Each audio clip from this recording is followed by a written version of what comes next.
अस्सलामु अलैकुम, आदाब, वेलकम डियर स्टूडेंट्स। हम पढ़ रहे हैं परमुटेशन कॉम्बिनेशन और उसके साथ है बायनॉमियल थ्योरम।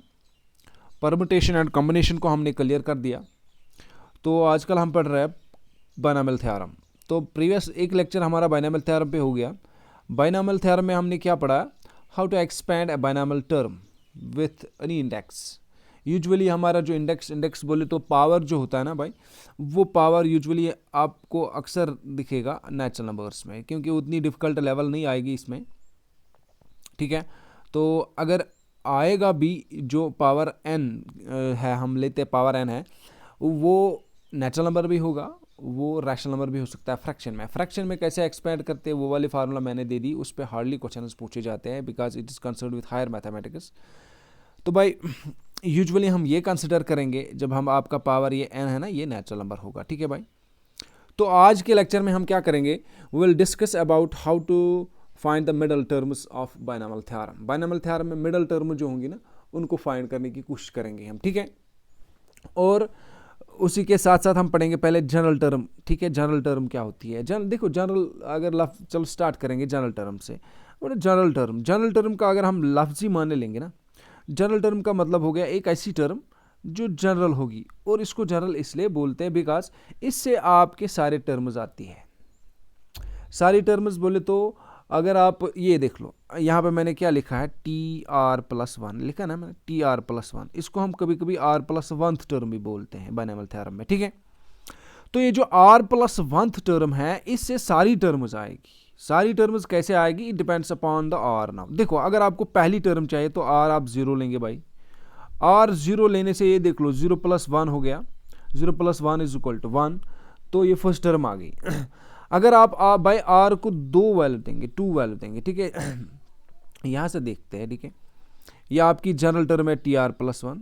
आर का आपने वैल्यू 0 दे दिया, तो आपके पास क्या बनेगा माय डियर स्टूडेंट्स? आपके पास बनेगा T, आर के बदले यहाँ से दे दो 0, तो 0+1 हो गया 1, फर्स्ट टर्म आएगी। तो आर को 0 देने से पहली वाली टर्म आती है। अगर आप आर को आप बाई वैल्यू देंगे 1, ठीक है, तो ये आएगा T, आर के बदले 1+1, तो आएगा सेकेंड टर्म, तो आपकी दूसरी टर्म निकल आती है। इसी तरह आर का 2 वैल्यू देने से, 2 वैल्यू देने से आपकी कौन सी टर्म आएगी? आर का यहाँ पे दे दो 2 वैल्यू, 2+1 हो गया 3, तो आपकी तीसरी टर्म आएगी। तो इसलिए इसको जनरल टर्म भी कहते हैं ना, क्योंकि इससे सारी टर्म्स आ सकती है, खाली आपको आर का वैल्यू चेंज करना पड़ेगा। अगर आपको 10वीं टर्म चाहिए, 10th टर्म चाहिए, आप याद रख लेना, अगर आपको 10th वाली टर्म चाहिए तो आपको R9 लेना है, क्योंकि बाय फार्मूला में एक ऑलरेडी ऐड होता है, इसलिए हमें 9 देना पड़ेगा आर का, तब जाके 10th वाली टर्म आएगी। ठीक है, तो ये जनरल टर्म है।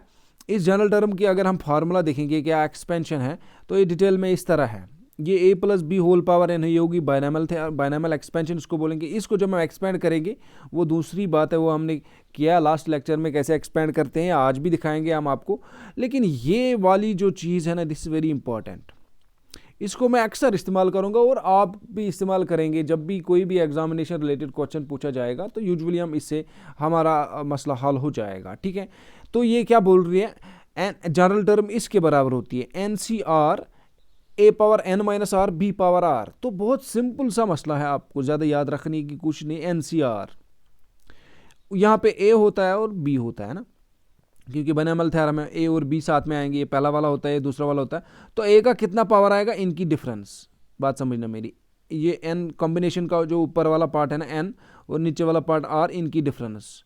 ठीक है, कर दी मैंने। A का पावर ये आ गया N-r, और B का क्या पावर आएगा? B का पावर ये आता है, नीचे जो होता है R, वही आएगा B का पावर, तो वो मैंने यहाँ से लिख लिया। ठीक है, ज़रा आप आगे जाते हैं। ठीक है, मिडल टर्म्स कैसे निकालते हैं, मिडल टर्म्स किस तरह निकालते हैं हम। ठीक है, मिडल टर्म का मतलब क्या हो गया? देख लो भाई, अगर पहले मैं एक एग्जांपल दूंगा आपको।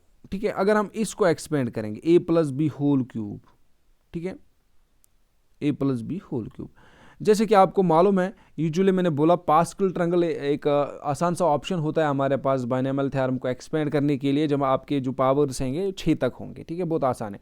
3 का मुझे याद है, 3 का पास्कल ट्रायंगल, जब हम इसको पास्कल ट्रायंगल अप्लाई करें 1331 आते हैं, या हमारे कोफिशिएंट्स आते हैं। ठीक है, तो 133 का 1 का मतलब हो गया पहला वाले के साथ 1 लेना है आपको कोफिशिएंट, तो A³ आएगा सारा। उसके बाद कोएफिशिएंट 3 आएगा, ए का एक पावर कम हो जाएगा तो स्क्वायर बनेगा, तो बी यहाँ से स्टार्ट करेंगे। फिर से 3 कोएफिशिएंट है हमारा, ए का एक और पावर कम हो गया, बी का और एक इंक्रीज होगा plus b square, 3ab square, और लास्ट में आपका सारा एक कोएफिशिएंट 1 है तो 1 हम लिखते नहीं क्योंकि बाय डिफ़ॉल्ट 1 मल्टीपल करने से ये आएगा तो बी क्यूब आता है। तो देखो भाई पावर कितना था, बात क्या हो रही है, हमें देखने कितनी टर्म्स होती है और मिडिल टर्म कैसे पहचानेंगे। तो हमारे पास पावर 3 था, तो मैंने पहले ही बोला जब इंट्रोडक्शन दी थी बायनॉमियल थ्योरम की, तो भाई बात ये है कि जो टर्म्स होती है वो इंडेक्स से ज़्यादा एक होती है। ये जो पावर होगा उसको ऐड कर लीजिए आप, ये पावर 3 है ना, इसको एक ऐड करने से 4 बनता है ना, तो 1 2 3 4 टर्म्स है। तो टर्म्स में ये भी बोला मैंने, टर्म्स किससे पता चलता है, बीच में प्लस डालने से ये और ये एक टर्म, यहाँ से प्लस डालने से ये फिर तीसरी टर्म, यहाँ से प्लस डालने से ये चौथी टर्म, तो 4 टर्म्स है आपके पास। और ये आप ऐसे ही पावर देखकर ही बता सकते हैं भाई हमारे पास कितनी टर्म्स होगी। अगर पावर 5 होगा तो ये आप याद रख लेना, अगर आपका पावर 5 है तो आपके पास 6 टर्म्स आएगी, ठीक है। अगर पावर 4 है तो आपके पास कितनी टर्म्स आएगी, आपके पास 5 टर्म्स आएगी, ठीक है। अब देख लो, चलो इसी को आप डिस्कस कर रहे हैं। अब हमें मिडल टर्म चाहिए, बीच वाली टर्म। देखो भाई इसमें खाली 4 टर्म्स हैं तो इसमें 2 मिडल टर्म्स रहेगी। जब पावर ऑड होगा, यहाँ पे देख लो पावर ऑड था, टर्म्स 4 आ गई तो इवन आ गए, तो 2 मिडल टर्म्स आएगी। तो इसलिए अब आपको सिंपल सा पॉइंट याद रखना है भाई, जब भी पावर ऑड होगा तो 2 मिडल टर्म्स होगी। अगर पावर इवन आ गया, अगर इस तरह आ गया power a plus b whole power 4, ठीक है, तो इसमें कितनी टर्म्स आएगी, 5 आएगी, 1 2 3 4 5। मैं नहीं लिखूंगा, मैं समझाने के लिए कह रहा हूं। देख लो इसमें बीच वाली टर्म आपके पास क्लियरली है, ये दो छोड़ के ये वाली टर्म मिडल टर्म बन गई, ठीक है। तो जब पावर इवन होगा तो एक मिडल टर्म आएगी, जब पावर ऑड होगा तो 2 मिडल टर्म्स होगी। उनको कैसे निकालेंगे हम यहां से देखेंगे। देख लो भाई, if n is odd then there are 2 middle terms. ये मैंने बोला अभी, जब पावर 3 लिया था तो 2 मिडल टर्म्स आ गई। तो ये बोलता है a plus b whole power n जो है, जब हम इसको एक्सपेंड करेंगे गिवन बाय, इसमें ये 2 मिडल टर्म्स आपको याद रखनी, tn प्लस 1/2 tn प्लस 3/2। यहां से लिखना आप याद ऐसे, tn प्लस 1 जितना पावर होगा उसको एक ऐड करेंगे, बाद में डिवाइड करेंगे, ये पहली वाली मिडल टर्म, tn प्लस 3 दूसरी, उसके बाद जो आएगी वो तो आप ऑब्वियसली कर सकते हैं। अगर यहाँ से 4 वैल्यू आ गए ना तो ये वाली 5 टर्म होगी 5, तो फिर भी हम निकालने के लिए फार्मूला के लिए इसलिए रखते हैं ऐसे, ठीक है।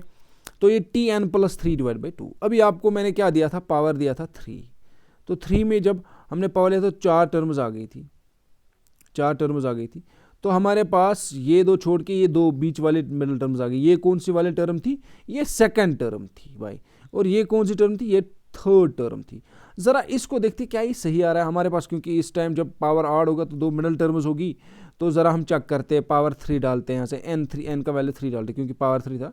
तो अगर यहाँ पे n का 3 वैल्यू देंगे तो 3 प्लस 1 हो गया 4 डिवाइड बाई 2। यहाँ से देख लो, अगर हम करेंगे ना ऐसे 3 प्लस 1 डिवाइड बाई 2 हो गया 4 डिवाइड बाई 2, तो 2 आ गया, तो एक मिडल टर्म ये आ गई। उसके बाद 2 आ गए ना, अब उसके बाद तीसरी टर्म, ठीक है, 2 के बाद तीसरी टर्म, वो दोनों मिड कंसेक्यूटिवली आती है मिडल टर्म्स जब इवन होंगे, ठीक है।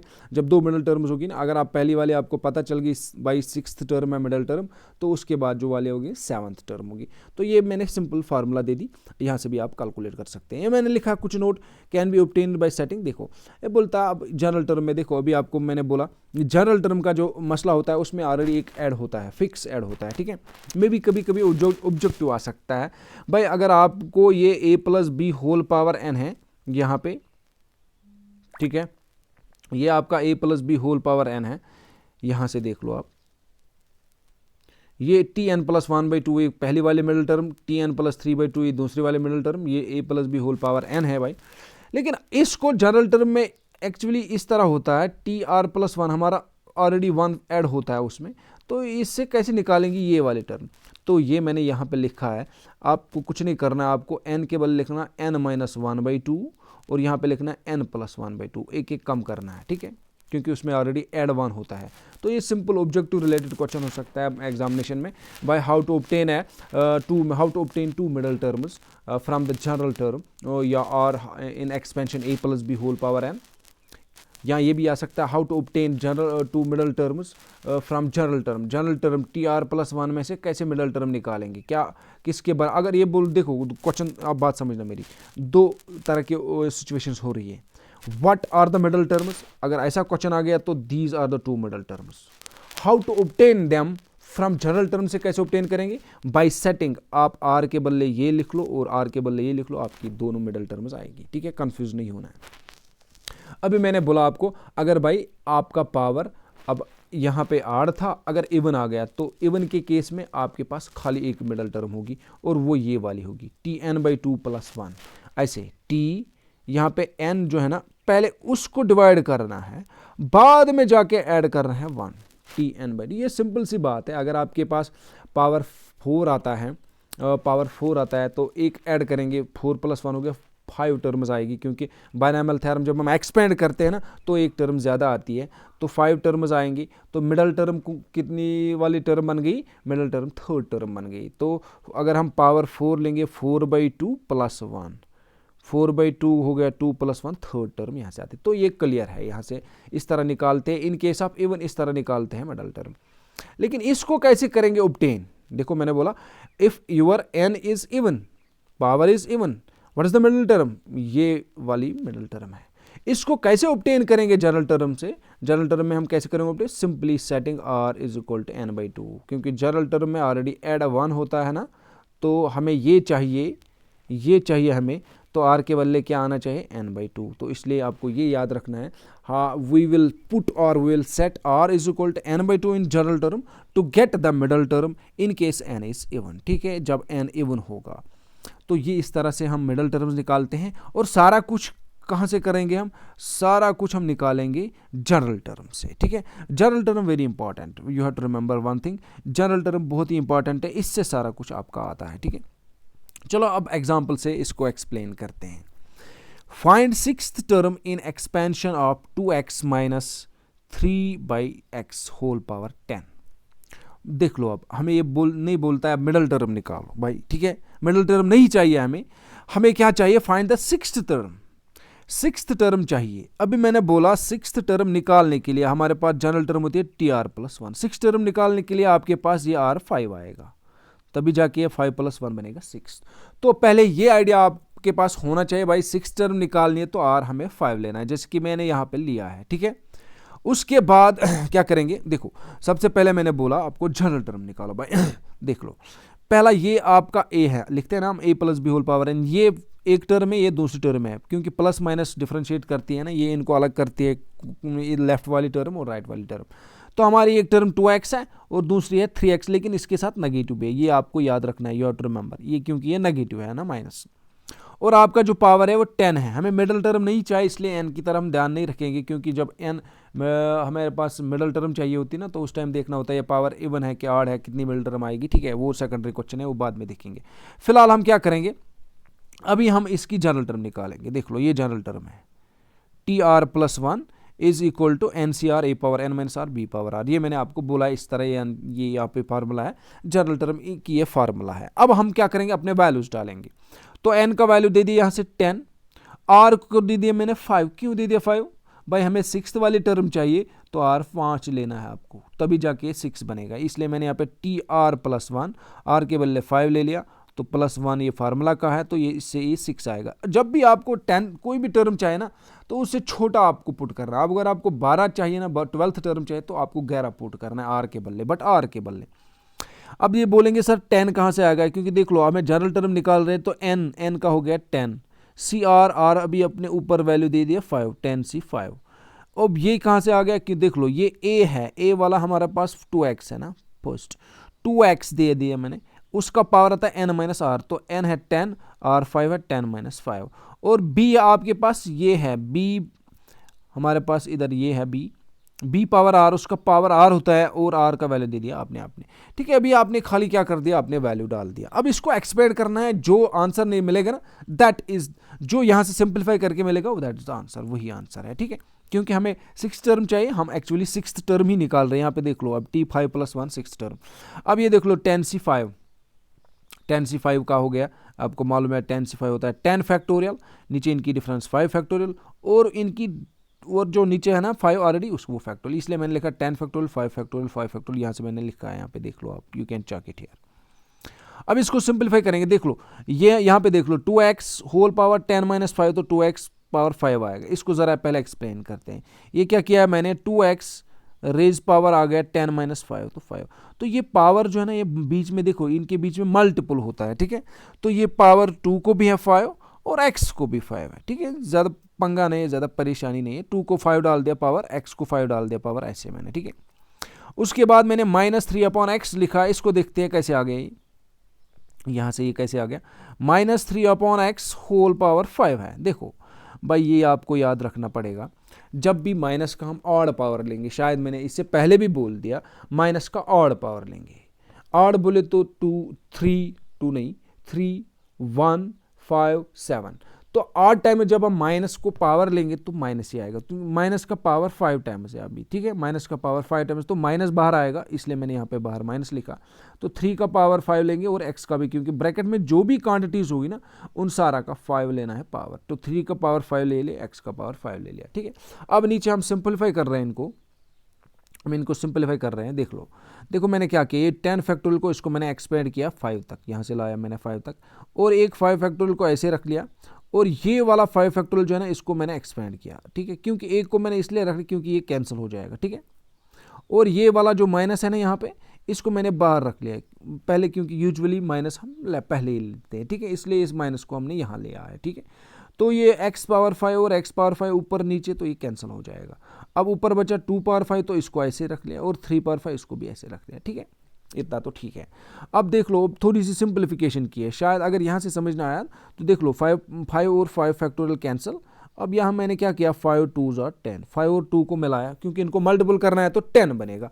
तो ऊपर भी आपका एक 10 है, तो 10 हो गया कैंसिल। अब नीचे 4 है और 3 है, देखो अब ऊपर अब 9 बचा है और 8 बचा है, 7 बचा है, 6 बचा है, और बचा है भाई 5 और 2s are 10, इसको कर दिया हमने 10 के साथ, तो 4 और 3, ठीक है। अब मैंने क्या किया, 4 को किया 4 2s are 8, 3 1s are 3, 3 3s are 9। तो देखो ऊपर 3 बचा, 2 बचा, 7 और 6, ये मैंने लिखा 3 2 7 6, ठीक है। और माइनस, क्योंकि माइनस ऊपर आ रहा है ना, 2 पावर 5 और 3 पावर 5, 2 पावर 5 हो गया, 2 को 5 बार मल्टीपल करना है, 3 को 5 बार मल्टीपल करना है। अब इनको मल्टीपल करके बाद आपके पास आंसर आएगा, ठीक है। ये थोड़ी सी मेहनत करनी पड़ेगी आपको।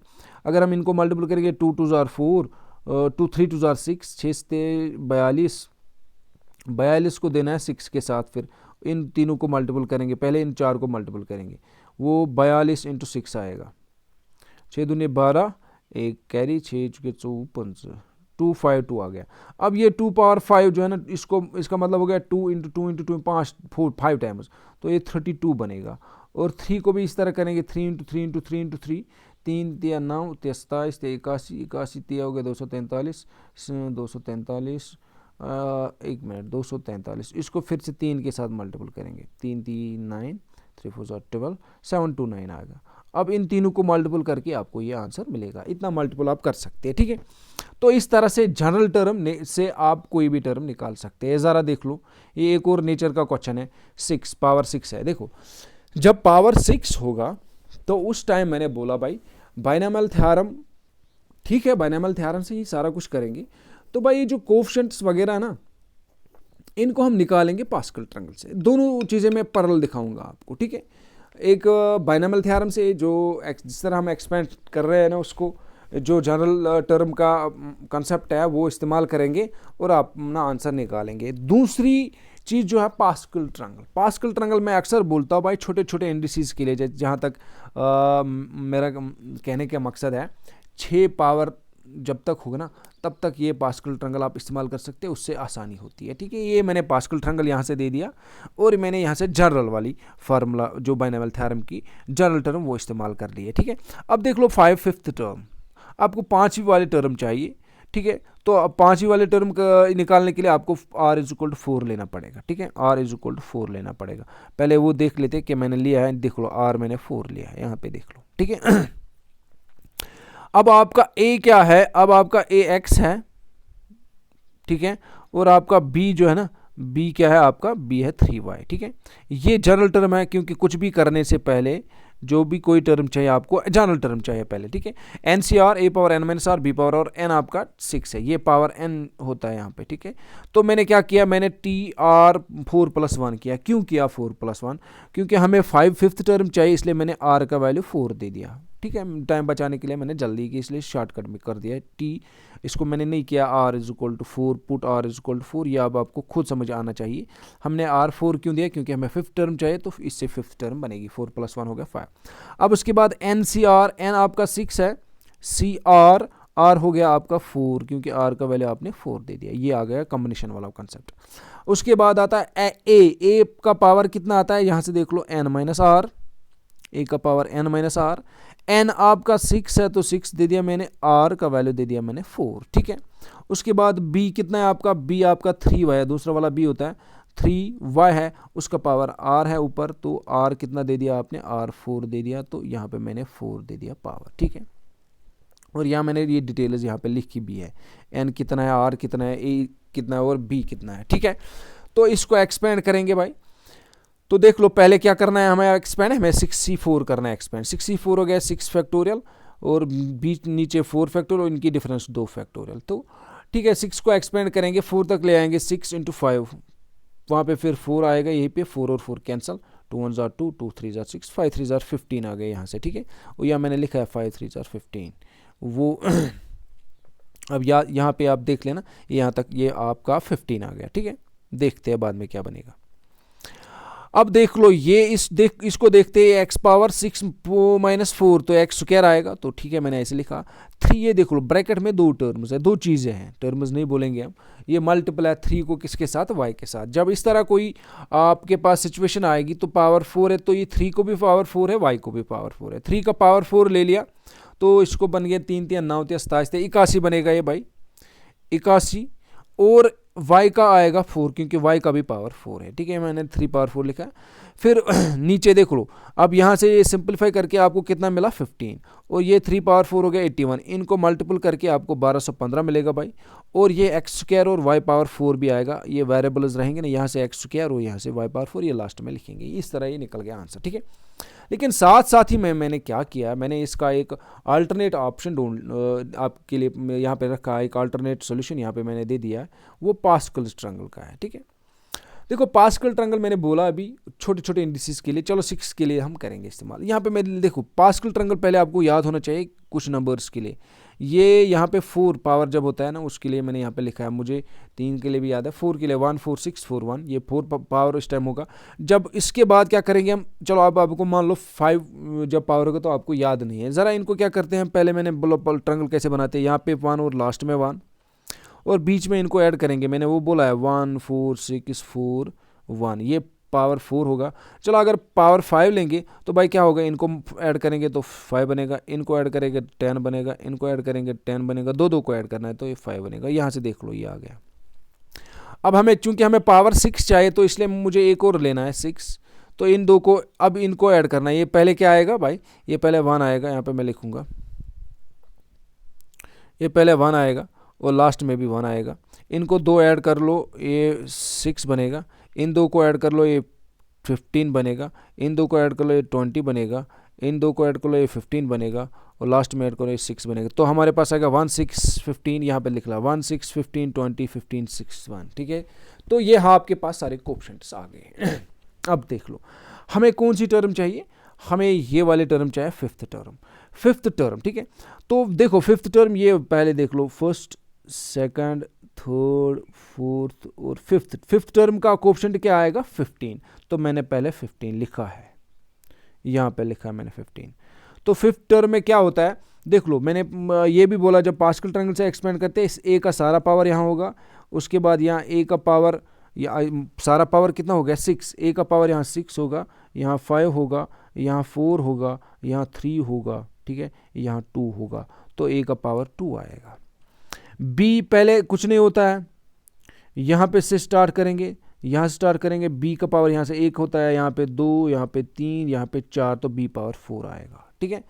तो ए आपका क्या है, ए आपका 6 है, तो मैंने ए आपका x है तो x का वैल्यू दे दिया मैंने, और बी आपका 3y है तो 3y दे दिया मैंने वैल्यू उसका।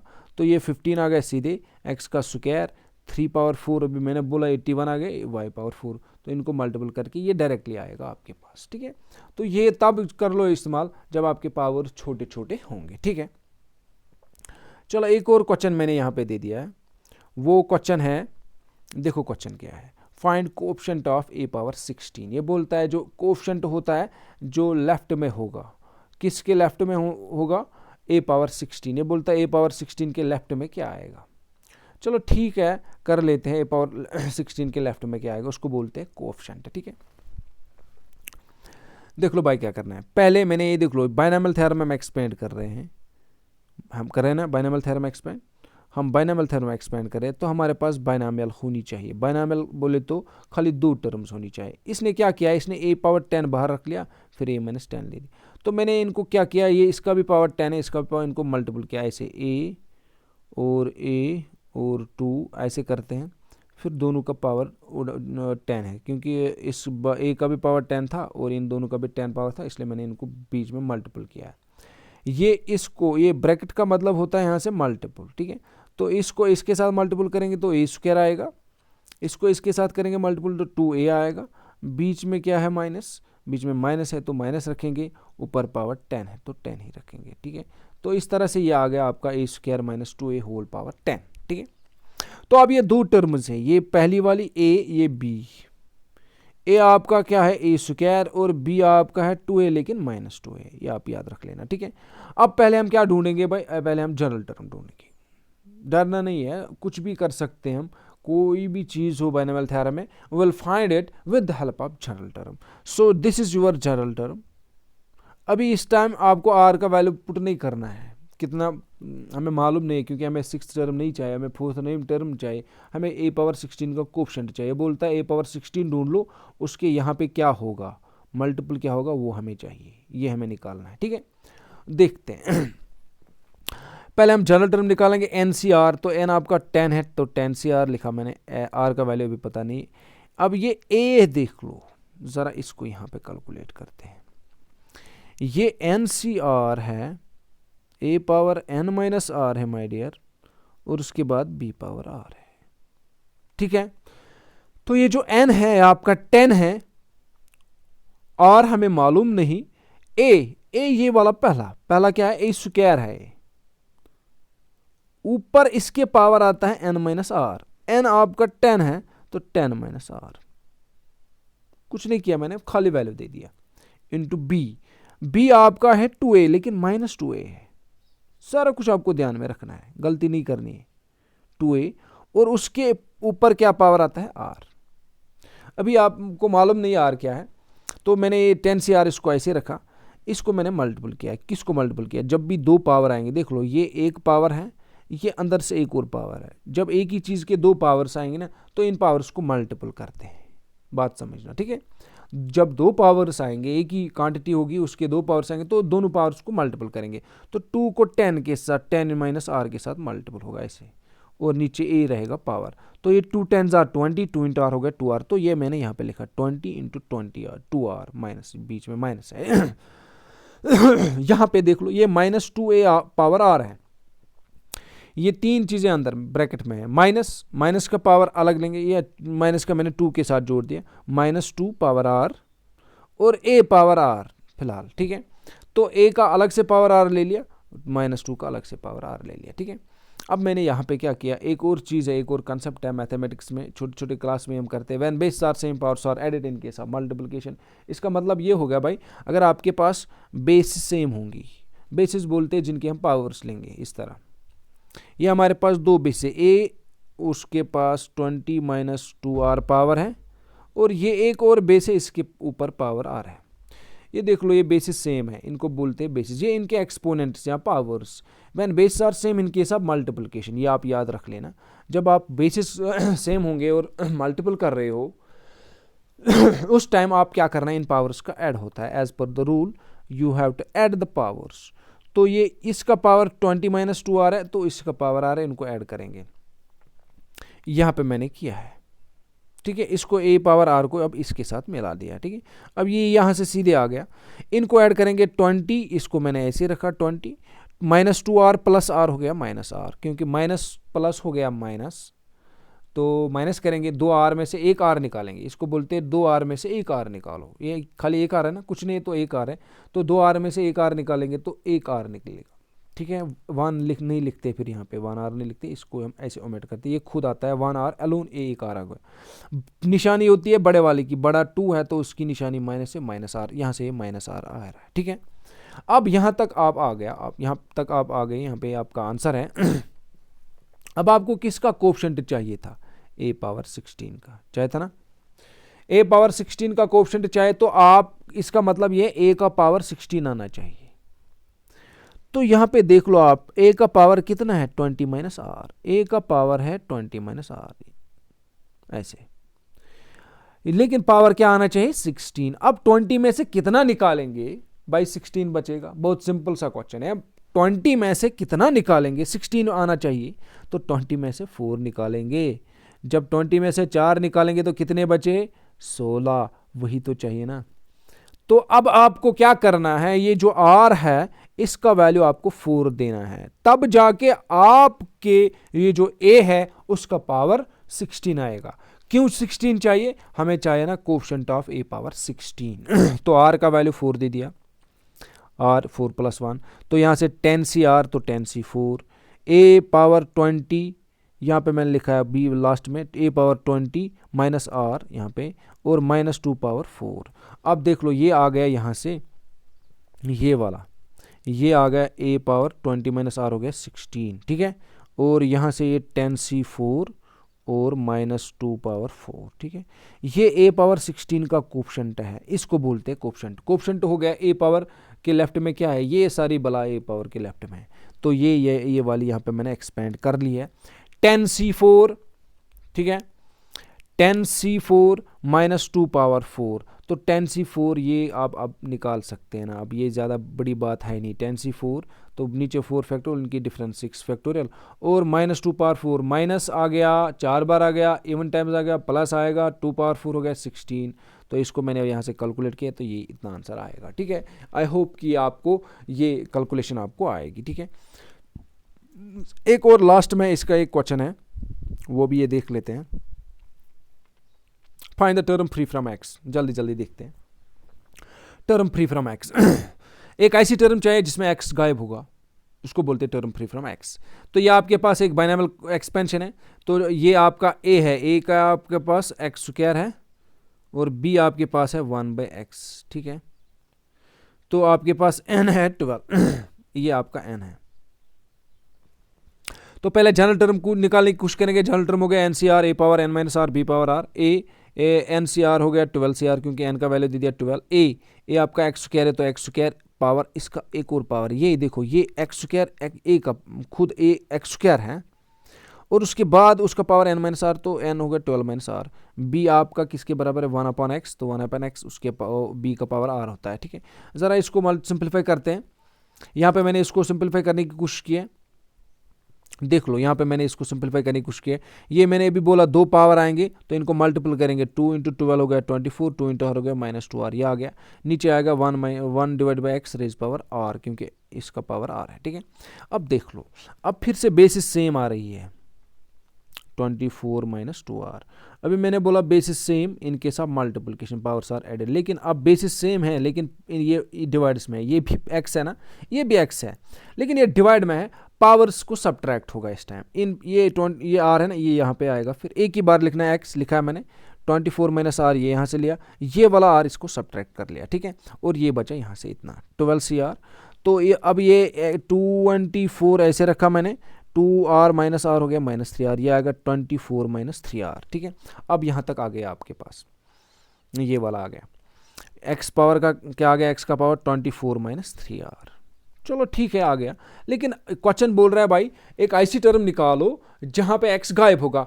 x कब गायब होगा, जब ये सारा 0 के बराबर, क्योंकि x का पावर 0, एनीथिंग रेज पावर 0, 1, तो ये खत्म हो जाएगा, तो ये x का पावर 0 आना चाहिए। इसका मतलब है ये जो 24 - 3r है ये 0 के बराबर आना चाहिए। ये मैंने लिखा है यहाँ पे 24 - 3r 0 के बराबर आना चाहिए। तो 24 minus 3r is equal to 0। जब ये रखेंगे तो 24 इज इक्वल टू 3r, इस r को यहाँ पे लाएंगे 3r को यहाँ पे, तो इसको हम इसके साथ कसर करेंगे। 3 यहाँ पे डिवाइड होता है ना 24, ये 24 इज इक्वल टू 3r है। आपको r का वैल्यू चाहिए, 3 यहाँ पे डिवाइड होगा तो 3 8 तो r 8 हो गया। तो अब आपके पास r का वैल्यू आ गया, r का वैल्यू आ गया। अब आपको खाली वो वाली टर्म चाहिए थी जहाँ पे कोफिशिएंट क्या होगा, इंडिपेंडेंट ऑफ x, वो टर्म जहाँ पे x खत्म होगा। तो वो वाली कौन सी टर्म होगी, वो टर्म होगी जहाँ पे r 8 होगा। जब r 8 होगा ना, r + 1 होती है हमारी जनरल टर्म, r 8 डालेंगे 8 प्लस, तो 9th टर्म आपकी इंडिपेंडेंट होगी, इंडिपेंडेंट। और कोफिशिएंट ये होगा 12CR, 12CR हो गया, 12C8 होगा। ये ज़रूरी नहीं निकालना, इट डिपेंड्स। क्वेश्चन अगर बोलेगा फाइंड दिस कोफिशिएंट, ये इसका फिर कोफिशिएंट आएगा, ये आप निकाल सकते हैं। ठीक है, चलो इस तरह से लेक्चर हम कंक्लूड करते हैं। अब इसमें क्या रह गया, मिडल टर्म। मिडल टर्म पे एक और लेक्चर रहेगा इंशाल्लाह, नेक्स्ट लेक्चर में हम देंगे मिडल टर्म कैसे निकालते हैं। दो सूरतें होती हैं मिडल टर्म निकालने की। एक, जब आपकी 2 मिडल टर्म्स होगी तो उस टाइम पावर क्या होगा, उस टाइम पावर ऑड होगा। और एक ऐसी सिचुएशन जब आपकी एक मिडल टर्म होगी, उस टाइम पावर इवन होगा। और पावर इवन होगा तो एक मिडल टर्म आएगी, वो नेक्स्ट लेक्चर में देखेंगे हम। थैंक्स।